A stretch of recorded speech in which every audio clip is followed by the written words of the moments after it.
तो प्यारे बच्चों, जैसा कि आप लोगों से वादा किया था कि इस चैनल के ऊपर धीरे धीरे आपको हर सब्जेक्ट का टीचर पढ़ाते हुए नजर आएगा, तो उसी वादे को पूरा करते हुए मैं आज की इस वीडियो में आपके सामने इंट्रोड्यूस करने जा रहा हूं इंग्लिश के फैकल्टी को। मैं बताना चाहूँगा कि आपको कि यदि जब भी आपके मन में एक ख्याल आए कि मुझे दिल्ली जाकर कोचिंग लेनी है, किसी ऑफलाइन सेंटर में कोचिंग लेनी है, तो आपके मन में पहले से ही कुछ सेंटर्स जो है ना वो नाम में आ जाते हैं कि मुझे उस सेंटर के ऊपर जाना है। पर वो इंस्टीट्यूट है कहाँ पर दिल्ली में? या तो लक्ष्मी नगर पे है, या मुखर्जी नगर में है, या करोल बाग में है। तो जिन टीचर को मैं आज आप लोगों के सामने इंट्रोड्यूस कर रहा हूं, उन टीचर ने इन तीनों जगह पर हर बड़े इंस्टीट्यूट के अंदर अपनी सेवाएं क्या हैं दी हुई हैं। और ऑलरेडी यदि आप इन तीनों जगह पर जाकर सर के बारे में बात करेंगे तो आपको कहीं ना कहीं हर तीसरा चौथा स्टूडेंट ऐसा जरूर मिल जाएगा जो सर से पढ़ा हुआ होगा। तो प्यारे बच्चों, मैं इंट्रोड्यूस कर रहा हूं आपके सामने English faculty mister Kapil Girdhar sir को। वेलकम है सर आपका इस प्लेटफॉर्म पर। नमस्कार सर। तो प्यारे बच्चों, साथ ही हम आज कपिल सर से ये भी जानेंगे कि इंग्लिश को स्ट्रॉन्ग कैसे किया जा सकता है, और इंग्लिश को लेकर बच्चों के मन में डर क्या रहता है, और इंग्लिश की इंपॉर्टेंस क्या है। तो सबसे पहले हम कपिल सर से जानेंगे, सर इंग्लिश की इंपॉर्टेंस है क्या स्टूडेंट्स पर्सपेक्टिव से यदि हम सोचें। जी सर, आपके चैनल के माध्यम से मैं स्टूडेंट्स को बताना चाहूँगा। देखो, इंग्लिश की इंपॉर्टेंस, क्योंकि इंग्लिश कोई सब्जेक्ट तो है नहीं सर, ये लैंग्वेज होती है। बाकी अगर मैथ्स पढ़ेंगे, रीजनिंग पढ़ेंगे तो उनको हम सब्जेक्ट बोल सकते हैं। हाँ। लेकिन ये तो लैंग्वेज है। और लैंग्वेज की इंपॉर्टेंस इसलिए भी है क्योंकि एसएससी का कोई भी एग्जाम हो, चाहे वो सीएचएसएल का हो, एमटीएस का हो, सीजीएल का हो, सीपीओ का, स्टेनोग्राफर का आप देख लीजिए। हाँ, सीपीओ जैसे एग्जाम में तो सर आती मेंस में इंग्लिश है। यहाँ पर आप देख पाएंगे डेडिकेटली इंग्लिश का एक पेपर होगा सेपरेट, बिल्कुल। तो आप देखो यहाँ पे इंग्लिश की इंपॉर्टेंस सबसे ज्यादा हो गई। यानी वेटेज वाइज, मार्क्स वाइज सबसे ज्यादा वेटेज किसका आ रहा है? इंग्लिश का आ रहा है। तो एक स्टूडेंट के लिए इंग्लिश को सीरियस लेवल पे डेडिकेटली पढ़ना ही पड़ेगा। तो इंपॉर्टेंस तो एसएससी के किसी भी एग्जाम के लिए है ही है, उसमें कोई डाउट ही नहीं है। बिल्कुल सर। अच्छा सर, साथ ही साथ एक और बात मैं जानना चाहूँगा कि जैसे मान लो मैं काफ़ी समय से आप भी पढ़ा रहे हैं, मैं भी पढ़ा रहा हूँ, तो कभी एक दूसरे से ये जानने की कोशिश हमने नहीं की कि आप किस तरीके से पढ़ाते हो या मैं कैसे पढ़ाता हूँ। पर मैं यदि मेरा अपना बताऊं तो सर, रीजनिंग जब मैं बच्चों को पढ़ाता हूँ ना, तो मैंने ना उसको ना कुछ पार्ट्स में डिवाइड कर रखा है। जैसे एक पोर्शन है वर्बल रीजनिंग का, एक पोर्शन आता है प्रॉब्लम सॉल्विंग का, एक पोर्शन आता है आपका क्रिटिकल रीजनिंग का, एक पोर्शन आता है नॉन वर्बल रीजनिंग का। तो पार्ट्स में डिवाइड करके मैं बच्चों को क्या है अलग अलग टॉपिक्स पढ़ाता हूँ। तो क्या इंग्लिश जैसे कि एक लैंग्वेज है आपने कहा सर, तो उसके अंदर भी कुछ अलग अलग सेक्शन है जो बच्चों को जानने जरूरी है, या उसका बस सीधा इंग्लिश ही है सर? हाँ सर, बिल्कुल। देखो, जब भी मैं बताना चाहूँगा स्टूडेंट्स को कि जब भी कभी भी इंग्लिश का पेपर आपके सामने आता होगा ना, तो उसके 3 पार्ट्स आपको देखने को मिलते होंगे। एक होती है ग्रामर, यानी क्वेश्चन सारे ग्रामर से रिलेटेड होंगे। दूसरे में वोकैब होता है, और तीसरे में होता है रीडिंग कॉम्प्रिहेंशन, यानी जिसको बोलते हैं हम शॉर्ट फॉर्म में आरसी। आरसी का मतलब पैरा जंबल के क्वेश्चन आ गए, पैसेज के क्वेश्चन आ गए, क्लोज टेस्ट के क्वेश्चन आ गए।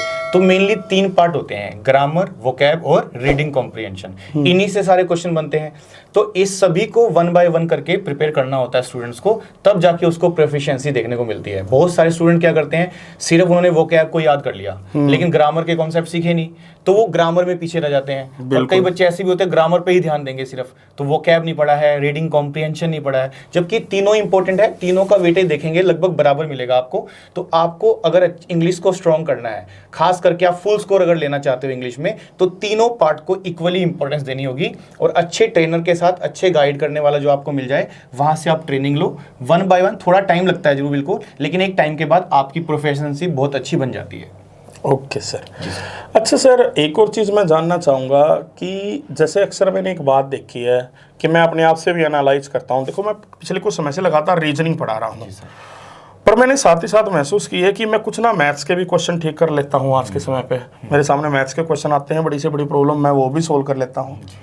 इंग्लिश में भी कई बार जब क्वेश्चन आते हैं ना सर, ये एरर वाले टाइप के जो क्वेश्चन आते हैं कुछ इसमें, तो वो भी मैं कई बार क्वेश्चन कर लेता हूँ। तो कई बार वो क्वेश्चन का आंसर हो जाता है सर ठीक, पर मुझे रीजन नहीं पता होता उसका रीजन क्या है सर। मतलब वो ना उसके अंदर ग्रामर का मुझे नहीं पता, वो वर्ब, आर्टिकल, वो चीजें याद नहीं रहती। बिल्कुल, वो प्रॉब्लम क्या है सर? क्योंकि सर मैंने आपको बोला कि इंग्लिश कोई सब्जेक्ट तो है नहीं, एक लैंग्वेज होती है। तो लैंग्वेज में कभी भी आपने देखा होगा कि ज्यादातर अगर मैं आपको 25 क्वेश्चन दे दूं इंग्लिश के, तो बहुत सारे स्टूडेंट सोल्व तो कर देंगे। वो एक अलग बात है कि कुछ गलत हो जाएंगे, हाँ, कुछ ठीक हो जाएंगे, कुछ ठीक हो जाएंगे। लेकिन अगर मैं 25 क्वेश्चन किसी को मैथ्स के दे दूं, अगर मैं आपको बोलूँ कि 30 मिनट्स में ही सॉल्व करने हैं, 20 मिनट्स में ही सॉल्व करने हैं, तो शायद बच्चा कर नहीं पाएगा, क्योंकि वो उसको शॉर्टकट आने चाहिए उसके लिए। बिल्कुल, लेकिन बिल्कुल। इंग्लिश में ऐसा नहीं है कि आप जैसे सेंटेंस पढ़ोगे तो आपको आंसर तो बन जाएगा। वो एक अलग बात है कि वो गलत है सही है, क्योंकि इंग्लिश को हम जब भी हम कोई इंग्लिश पढ़ते हैं तो उसमें हम 3 तरह से एग्जाम में इंग्लिश पढ़ते हैं। सबसे पहली बात होती है कि एक स्टूडेंट को पता होना चाहिए कि हम लोग जब इंग्लिश के क्वेश्चन सॉल्व करते हैं तो हम उसमें जनरल इंग्लिश अप्लाई कर देते हैं, या फिर मान लो स्पीकिंग वाली इंग्लिश अप्लाई कर दी। अब स्पीकिंग की इंग्लिश, जनरल इंग्लिश अलग होती है, लेकिन एक होते है स्ट्रिक्ट इंग्लिश ग्रामर, जो कि हमारे एग्जाम में आती है। इसीलिए आपने देखा होगा कि बहुत सारे क्वेश्चन जब हम सॉल्व कर देते हैं, हमारे हिसाब से ठीक होता है वो, लेकिन बाद में मुझे भी कई बार फील हो रहा है सर, क्योंकि मेरे को ये फील कब हुआ, जैसे एक दिन आपका मेरे सामने एक शॉर्ट वीडियो आया था सर, मैं उसमें पहले दिमाग में ना लगातार 30-40 सेकंड ना मेरे माइंड में चल रहा था इसका आंसर तो ये होगा, और मैं आज तक ना हैरान था उसका आंसर ये गलत क्यों हुआ। बिल्कुल सर। ठीक है ना, बाद में जब आपने थोड़ा सा ना एक्सप्लेनेशन दी ना, तो मेरे को रियलाइज हुआ हाँ कि ग्रामेटिकल रूल जो है ना वो कितने ज्यादा जरूरी है स्टूडेंट के लिए। इसीलिए मैं बोलना चाहूंगा, क्योंकि कई बार ना स्टेटमेंट की सेंस में लगता है कि ये चीज इसके साथ फोर जाएगा या दा जाएगा, लगता है पर पता लगा उसकी जगह कुछ और आ रहा है। उसी को बोलते हैं कॉमन सेंस। यानी हम ज्यादातर क्वेश्चन कॉमन सेंस से सॉल्व कर लेते हैं, क्योंकि हमने स्कूल में भी पढ़ा हुआ है, कॉलेज में भी पढ़ा हुआ है। तो जब इतना हम इंग्लिश पढ़ चुके हैं ऑलरेडी, तो हमें आंसर तो मिल जाएगा, लेकिन वो सही है कि गलत है वो बाद में डिसाइड होता है। इसीलिए जब भी कोई एसएससी एग्जाम की तैयारी करता है जहां पे वेटेज इंग्लिश का बहुत ज्यादा है, तो आपको बेसिक से लेके एडवांस तक सब पढ़ने की जरूरत होती है। वो सारे रूल्स आपको पढ़ने चाहिए। अगर आप रूल्स पढ़ के सोल्व करेंगे ना, तो आपका आंसर ज्यादातर सही पाएगा। ठीक है, आपको रीजन समझ में आ जाएगा कि क्यों वो होना चाहिए आंसर। तो ये बहुत इंपॉर्टेंट बात है कि जब भी कोई बच्चा इंग्लिश के क्वेश्चन सॉल्व करता है तो उसको ये पता ही नहीं होता, उसको लगता है इंग्लिश के क्वेश्चन तो ऐसे ही सॉल्व हो जाएंगे क्योंकि हम कॉमन सेंस से बना देंगे। लेकिन आपको ग्रामर सीखनी चाहिए, वोकैब सीखनी चाहिए, आरसी वाले ट्रिक होते हैं कुछ वो आने चाहिए। तो उनको करने के बाद आपका फुल स्कोर आने के पूरे चांस हो जाते हैं। Okay sir. अच्छा सर, जब ना किसी भी पर्टिकुलर सब्जेक्ट की फाउंडेशन की बात आती है, मैं मानता हूँ कि रीजनिंग के अंदर जब भी मैं रीजनिंग पढ़ाता हूँ तो बच्चों को 3 चीज़ों के बारे में बोलता हूँ कि आपको ना 3 चीज़ों की नॉलेज होना जरूरी है, लेटर सेंस, न्यूमेरिक सेंस और जनरल सेंस।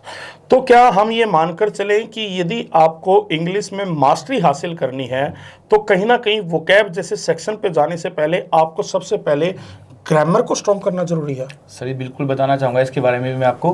देखो, क्योंकि इंग्लिश में जब हम सीखने की कोशिश करते हैं तो ज़्यादातर अलग अलग तरह का क्राउड है। मान लो हमारी क्लास में जब स्टूडेंट बैठते हैं तो कुछ स्टूडेंट ऐसे बैठते हैं जिनकी इंग्लिश बहुत अच्छी है, जो मान लो इंग्लिश मीडियम स्कूल से पढ़े हुए हैं, उनकी स्कूलिंग बहुत अच्छी रही होगी, कॉलेज भी बहुत अच्छा रहा, तो उनके common sense, IQ level, reading skill, हाँ जैसे मैं बात कर रहा था कि सेंस से क्वेश्चन ठीक बन जाता है, वो फ्रैक्चुअल लॉजिक ना भी पता हो, वो अच्छे हैं। तो वो बच्चे क्या करते हैं, वो वोकैब का सेक्शन खुद ही डील कर लेते हैं, है ना। रीडिंग कॉम्प्रिहेंशन का भी खुद ही डील कर लिया उन्होंने, और ग्रामर में फंस जाते हैं वो। लेकिन अब देखो कि कितने मेजॉरिटी ऑफ द स्टूडेंट्स होते हैं, यानी मान के चलना 90% स्टूडेंट्स ऑफलाइन में जो आते हैं हमसे पढ़ने के लिए, उसमें से ज्यादातर क्या निकल के आते हैं कि जो मान लो छोटे होम टाउन से आए हैं, है ना, विलेज से आए हैं, जिन्होंने हो सकता है कि 5th क्लास से ही या 6th क्लास से ही इंग्लिश स्टार्ट किया हो, जिनका बैकग्राउंड सही नहीं था, मतलब इंग्लिश में कहीं उनको उस तरह के टीचर नहीं मिल पाए, स्कूल में एनवायरमेंट नहीं मिल पाया, तो उनकी इंग्लिश कहीं भी किसी भी लेवल पे वीक ही रहती है। तो अब उनको स्ट्रॉन्ग करने के लिए उनको तीनों लेवल पे मेहनत करनी पड़ती है। पहले उनको ग्रामर पढ़नी चाहिए, फिर साइड बाय साइड धीरे धीरे वर्ड्स को याद करना चाहिए, और जब ये दोनों चीजें हमारी स्ट्रॉन्ग हो जाती है तो धीरे धीरे रीडिंग स्किल के थ्रू हम अपने पैसेज वाले क्वेश्चन को, रीडिंग कॉम्प्रिहेंशन को भी स्ट्रॉन्ग कर सकते हैं। आपने सर एक बहुत अच्छी बात की रीडिंग स्किल्स की। तो प्यारे बच्चों, मैं भी आपको एक बात बताना चाहूँगा कि आजकल एसएससी एग्जाम्स के अंदर जितने भी क्वेश्चंस आ रहे हैं, चाहे वो रीजनिंग सेक्शन के अंदर आ रहे हो, चाहे मैथ सेक्शन के अंदर आ रहे हो, चाहे जीएस सेक्शन के अंदर आ रहे हो, उनमें ना कई क्वेश्चन ऐसे हैं जिनकी स्टेटमेंट काफ़ी लेंथी होती है। और मेरा मानना ये होता है कि वहाँ पर बच्चा समय कैसे बचा सकता है, तो उसके लिए ना जैसे मैथ और रीजनिंग जैसे सेक्शन हो गए ना, तो 2 चीज़ों का स्ट्रॉन्ग होना जरूरी है, रीडिंग स्किल और कैलकुलेशन स्किल। क्योंकि जितने जल्दी उसके अंदर वो स्किल होगी कि जितना जल्दी वो क्वेश्चन को पढ़ेगा तो तभी तो उतना बेटर रिस्पॉन्स करेगा। तो रीडिंग स्किल तो सर मैं मानूंगा कि रीडिंग स्किल का तो मजबूत होना स्टूडेंट के लिए बहुत ज़्यादा जरूरी है। सर रीडिंग स्किल के बिना तो काम ही नहीं चलेगा। इंग्लिश सीखने से पहले आप कुछ ना कुछ रीड करा करो। मे बी हो सकता है कि आप स्कूल वाली 10th 12th की बुक्स ले लो, एनसीईआरटी की बुक्स ले लो, उसको रीड करना शुरू कर दो, न्यूज़पेपर रीड करना शुरू कर दो, जहां से आपको कंफर्टेबल लगे। कोई ऐसा नहीं कि डिफिकल्ट वर्ड ही पढ़ने हैं आपको, सिंपल लैंग्वेज भी आप पढ़ना स्टार्ट कर दो। क्योंकि अगर हम 2025 को देखते हैं ना सर, तो 2025 में जितने भी एसएससी के एग्जाम हुए थे, सब के सब एग्जाम कॉन्सेप्चुअल आए हैं। कंसेप्चुअल आए हैं सर। क्या और हुआ था, पहले आता था वो कैब बेस्ड पेपर, ज्यादातर बच्चे कहते थे कि ग्रामर पढ़ने की जरूरत क्या है, वो कैब में से क्वेश्चन आ जाएंगे। आप समझिए कि 100% में से 60-70% क्वेश्चन लॉजिकल थे जो ग्रामर बेस्ड थे, और 10-20% क्वेश्चन थे वो कैब के, और बाकी बचा हुआ पार्ट था आरसी का। आरसी का मतलब पैसेज आ गया या क्लोज टेस्ट, इनमें से एक ही आता है पेपर के अंदर। तो आप समझो ग्रामर का वेटेज भी बढ़ा है। कॉन्सेप्चुअल जब नॉलेज नहीं होगी ना तो पेपर को सॉल्व करना मुश्किल होगा। कंपैरेटिवली 2025 के पेपर इंग्लिश के टफ आए थे क्योंकि उसमें लॉजिक ज्यादा लगे हुए थे। अब जिसने नहीं पढ़ा हो मान लो, तो उसके लिए बहुत टफ काम है उसको सॉल्व करना। अब जैसे मान के चलिए मैं आपको बताता हूँ, अगर मैथ्स का कोई बच्चा टॉप सीखता है, मैथ्स को अच्छे से ट्रेन कर लिया अपने आप को, रीजनिंग आपने उसको अच्छे से पढ़ा दिया, लेकिन जब बच्चा क्वेश्चन पढ़ेगा ना तो उनको पता चल जाता है क्वेश्चन पढ़ने के बाद कि सर ये क्वेश्चन इस टॉपिक से आया था। इंग्लिश में ऐसा नहीं है। हाँ, ये बात। इंग्लिश में सपोज करो कि एक कॉमन एरर का क्वेश्चन बच्चे के सामने आ गया, हाँ, 3 से 4 क्वेश्चन आएंगे कॉमन एरर के ना। अब आ तो गया क्वेश्चन, लेकिन एक बच्चे को ये पता नहीं चल पाता कि वो कौन से टॉपिक से आया हुआ है। क्यों? क्योंकि उसमें एरर किस चीज का हो सकता है, नाउन का, प्रोनाउन का, एडवर्ब का, एडजेक्ट, सारे पार्ट्स ऑफ स्पीच का, 8 पार्ट्स ऑफ स्पीच प्लस में tense, modals, active passive, narration, ये सब कुछ मिलाकर के एक क्वेश्चन किसका बनेगा, एरर का। अब कितना टफ काम हो गया एक बच्चे के लिए कि उसको एरर निकालना है। अब कोई सोचे मैं 2-4 दिन में पढ़ाई करके इसको एरर निकालूंगा, तो शायद नहीं हो पाएगा। और ज्यादा चांस क्या होता है कि जब आप एरर निकालना चाहते हो तो हो सकता है आपको एरर दिखाई ना दे, आपको लगेगा अच्छा लग रहा है सेंटेंस पढ़ने में। अच्छी बात क्या है कि लगता है अच्छा लग रहा है पढ़ने में, और जब लगने में आपको पढ़ने में अच्छा लग रहा है, कंफर्टेबल लग रहा है, तो आप नो एरर को ही मार्क करोगे, जबकि उसमें एरर होता है। ग्रामर कितनी भी कोई गलत लिख दे, लेकिन पढ़ने में कंफर्टेबल ही लगेगा आपको। इसीलिए आपको ट्रेनिंग की नीड होती है, क्योंकि इसमें टफ काम ये भी है कि बच्चे को क्वेश्चन भी पढ़ना है, हो सकता है उसमें वर्ड्स भी डिफिकल्ट लिखे हो, साथ साथ ग्रामर का लॉजिक भी अप्लाई करना है। तो मुझे ऐसा लगता है, मुझे ऐसा फील होता है कि मैथ्स और रीजनिंग ये डुएबल क्वेश्चन होते हैं अगर ट्रेनिंग ले लेते हैं, लेकिन इंग्लिश में फिर भी समय ज्यादा लगता है। बिल्कुल बिल्कुल सर। अच्छा सर, जैसे रीडिंग स्किल्स को और वोकैब को क्या बच्चे न्यूज़पेपर के थ्रू भी स्ट्रॉन्ग कर सकते हैं? देखो बिल्कुल कर सकते हैं। अब जैसे पहले ऐसा होता था, 2025 को साइड पे कर देगा हम, 2024 तक के जो पेपर आए थे एसएससी के कोई भी, उसमें क्या होता था, कोई भी एक ऐसी बुक ले लो जिसमें PYQs हो। आपने सारे के सारे कोई ऐसी बुक ले ली जहां पे सारे आज तक के जितने भी एसएससी के एग्जाम आए हैं वहां से वर्ड याद कर लिया आपने। इस बार ऐसा हुआ कि 2025 में बहुत रेयर चांस है कि एंटोनिम, सिनोनिम, वोकैब के क्वेश्चन PYQs बेस्ड आए। सारे कहां से आए, नए वर्ड्स, इतने डिफिकल्ट वर्ड्स आए। तो अब सोचो ऐसे में बच्चा कहां से याद करे उसको। तो सबसे बेस्ट तरीका यही है कि मैंने आपको बोला, आप रीडिंग स्टार्ट कर दो, आप स्कूल की बुक्स पढ़ना शुरू कर दो, 10th 12th की लिटरेचर वाली बुक्स। हम पहले लिटरेचर पढ़ते थे ना, हमें टीचर्स पढ़ाते थे लिटरेचर, तो हम बड़े ध्यान से स्टोरीज को पढ़ते थे और वो कैब उसमें से ही याद कर लेते थे, हाईलाइट कर देते थे कुछ वर्ड्स। अब हमारे पास कोई सिलेबस तो है नहीं वो कैब का, तो इट्स बेटर कि आप कोई भी न्यूज़पेपर फॉलो करते हो, जैसे द हिंदू का है, टाइम्स ऑफ इंडिया का है, ऐसा कोई भी न्यूज़पेपर लो इंग्लिश मीडियम का, उसमें एडिटोरियल पार्ट होता है एक, उस एडिटोरियल पार्ट को आप ध्यान से पढ़ो, डेली पढ़ना है आपको। उसमें से जो वर्ड आपको नहीं आता वो निकालो, फिर एक रजिस्टर बना के उसका हिंदी मीनिंग, उसका इंग्लिश मीनिंग और एक उसका सेंटेंस बना लो। आप लगातार ऐसा करते रहेंगे ना, तो सेंटेंस बाद में अगर मान लो जब आपके पास बहुत सारे वर्ड हो जाएंगे तो ओनली सेंटेंस को भी पढ़ोगे ना आप, तो आपको आइडियाज मिल जाएगा कि ये वर्ड मैंने पहले याद किया था। और अच्छी बात क्या है कि ज्यादातर पेपर वहीं से बनेगा, यानी अगर ऐसा कोई बच्चा करके जाता है तो ये 100% चांस है कि उसको वही वर्ड देखने को मिलेगा जो पेपर में आएगा। ओके। हाँ। और वैसे भी न्यूज़पेपर पढ़ना तो बच्चों अच्छी बात है, इससे आपका थोड़ा सा करंट अफेयर्स भी स्ट्रॉन्ग होता है, जो आपके लिए एग्जाम के लिए इंपॉर्टेंट भी है। अच्छा सर, एक बात बताएं, अब जैसे क्या है फिलहाल एसएससी सीजीएल का एग्जाम आ रहा है जैसे, बिल्कुल, तो अब बच्चों की क्वायरी भी रहेगी, सर ये तो बातें ठीक है, आप जैसे जैसे गाइड करोगे, आपको फॉलो करते हुए हम अपनी इंग्लिश को भी स्ट्रॉन्ग बना लेंगे, पर सर हाल फिलहाल एसएससी सीजीएल का एग्जाम आ रहा है ना, फिलहाल अभी आपका कोई पेड बैच अवेलेबल है ना ही कोई फ्री बैच अवेलेबल है, तो हम इंग्लिश को कैसे स्ट्रॉन्ग करें? तो अब सर इंग्लिश का फाउंडेशन बैच में तो आने में आपका थोड़ा समय लगेगा, तो तब तक बच्चों का तो एग्जाम 2-2.5 महीने बाद है, 3 महीने बाद एग्जाम है सर, समय कमी है, तो वहां पर बच्चों की आप क्या हेल्प करने जा रहे हैं सर? बिल्कुल सर, देखो अभी हम फाउंडेशन बैच तो बना रहे हैं, धीरे धीरे उसमें टाइम लगेगा, हाँ। है ना, और मैं ऑफलाइन में भी अभी पढ़ा रहा हूँ, मेरे को पूरा फुल टाइम तो मैं ऑनलाइन को अभी दे नहीं पाऊंगा, लेकिन जितने भी मैं दिन दे पाता हूँ तो हम क्या करेंगे, एक लाइव सेशन लेके आएंगे। हम एक ऐसा कोर्स बना रहे हैं, इतना भी आपका एग्जाम का टाइम है ना, उस लेवल तक हम आपको इतना तो सिखा देंगे कि आपका प्री क्वालिफाई हो जाएगा। बाकी मेंस की बात रहेगी, उसके बारे में सोचेंगे हम, हाँ। लेकिन प्री का इतना करा देंगे, और हम कराएंगे आपको टॉपिक वाइज। जैसे सपोज करो मैंने आपको नाउन का टॉपिक पढ़ाया, तो नाउन में मैं पहले क्वेश्चन भी दे रहा हूं आपको, क्योंकि मेरा मेन मोटिव वहां पे क्वेश्चन को कैसे सोल्व करना ये सिखाना है आपको, क्योंकि सोल्व करने का एक तरीका होता है इंग्लिश में। मैंने आपको 25 क्वेश्चन दिए, 25 क्वेश्चन आप मेरे सामने सोल्व कर रहे हो, उस 25 के लॉजिक में भी आपको समझाऊंगा। हो सकता है, ज्यादा चांस है, क्योंकि एग्जाम का एक क्राइटेरिया होता है इंग्लिश में कि उससे बाहर कभी पेपर आता नहीं है। मान के चलो मैक्स टू मैक्स 200-300 ग्रामर के ऐसे रूल होंगे, अगर आप वो पढ़ लो तो बार बार वैसे ही पेपर में आते हैं। तो मेरा टारगेट वो रहेगा कि मैं जितने भी सेशन मुझे मिलेंगे, क्लासेस मिलेंगी, ठीक है, 20, 25, 30 जितनी भी मेरे को क्लासेस अलाउंगी, उनमें मैं वो सारा पॉइंट कवर कर दूं, सो दैट कि बच्चा पेपर देने जाए तो उसको वो क्वेश्चन दिखे। और कुछ ट्रिक्स होती है, मान के चलो 30% तो ट्रिक भी होती है कि अगर इस क्वेश्चन मेरे सामने एंटोनिम सिनोनिम का क्वेश्चन आया तो उस पर ट्रिक भी अप्लाई हो सकती है, वो ट्रिक सिखा दूंगा मैं आपको।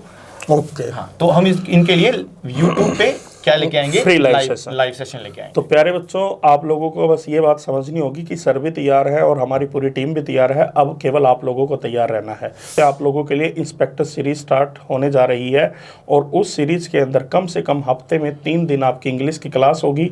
यदि रिक्वायरमेंट हुई, आप लोगों ने ज़्यादा रिक्वायरमेंट की तो टाइमिंग बढ़ा दी जाएगी, पर हफ्ते में 3 दिन जो क्लास पॉसिबल होगी वो आपको क्या है दी जाएगी। और साथ ही साथ आप लोगों से इसका कोई चार्ज नहीं लिया जाएगा। सर आपको फ्री ऑफ कॉस्ट जो है ना एसएससी सीजीएल का पूरा लगभग बैच क्या है कंप्लीट करवा देंगे, स्पेशली फॉर टीयर 1 एग्जाम, ठीक है ना।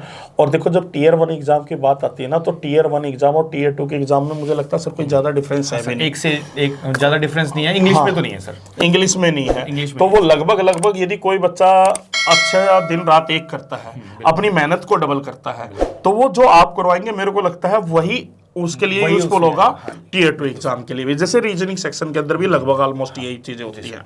एक आध टॉपिक हो सकता है, जैसे रीजनिंग या मैथ में क्या होता है सर, एक आध टॉपिक होता है कि जो प्री में नहीं आता वो मेंस में आता है, बाकी तो कवर तो हमें पूरी इंग्लिश ही करनी होती है सर। इंग्लिश में जो प्री में आएगा वही मेंस में आएगा। हाँ। बस क्वेश्चन का लेवल थोड़ा बहुत ऊपर नीचे हो सकता है, लेकिन ऐसा नहीं होता, टॉपिक वही रहेंगे, जो हम प्री में पढ़ेंगे वही मेंस में पढ़ते हैं। अरे सर, जब लेवल की बात आई, मैं तो जानता हूँ आपको, लेवल तो आप कम पढ़ाओगे ही नहीं सर, उससे आप कॉम्प्रोमाइज करते नहीं। लेवल से कोई कॉम्प्रोमाइज सर की एक और खास बात है ना सर, जो है ना क्लास के अंदर ना, यदि मान लो 30 बच्चे बैठे हैं ऑफलाइन सेंटर के अंदर, मैंने महसूस किया है कोई 2 बच्चे ऐसे हैं जो ज्यादा इंटेलिजेंट है और वो अपना लेवल बढ़ा रहे हैं, तो सर का लेवल बढ़ता रहेगा।